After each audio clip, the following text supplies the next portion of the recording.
Hey, it's Megan. As you probably guessed from my last video, I'm not in the Army anymore. I got med-boarded for a condition called fibromyalgia, and if you don't know what it is, it's a condition that affects your central nervous system and all of your muscles, and it affects everybody differently. So everything that I'm going to tell you is just my personal experience with fibromyalgia. About 1.5 years ago, I got a really bad injury in both of my calves.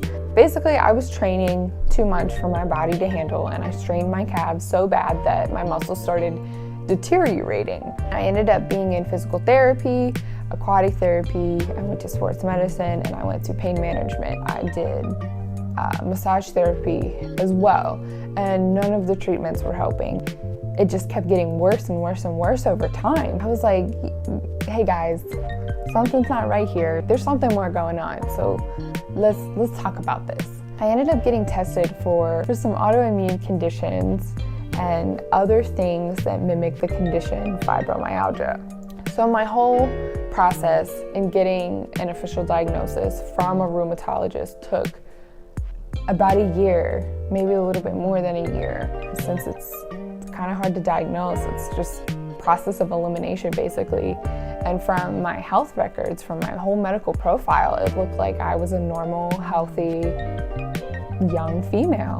Basically, I was living in the military with fibromyalgia. I used to get really bad shooting, like nerve pain.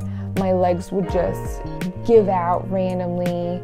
I would fall all the time.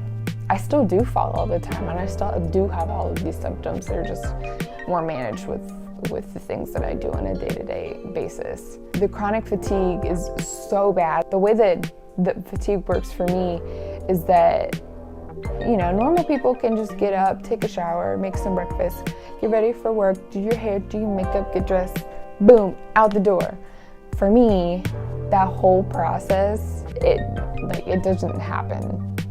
My life in the military, my quality of life in the military got so bad. I couldn't be a human. I felt like my humanity was taken from me from my condition and still having to be responsible for my duty to the military. It was just really hard. This past year and a half really have been filled with me trying to find different medications, different techniques, just whatever I could do to just make my quality of life better. Eventually, it got better after I got out of the military. Some days were just so long and awful, but now that I'm out and I'm medically retired actually, mainly my biggest priority is school, and I go online, so I have the whole day to really dedicate to self-care. I still get a lot of flare-ups, but they're not as intense as they were. They're still pretty bad.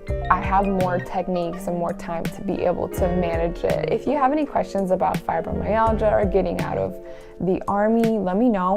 Don't worry about me by any means. I'm good, guys. I'm good. Thank you for listening to my story. Thank you for watching, and I look forward to seeing you in my next video.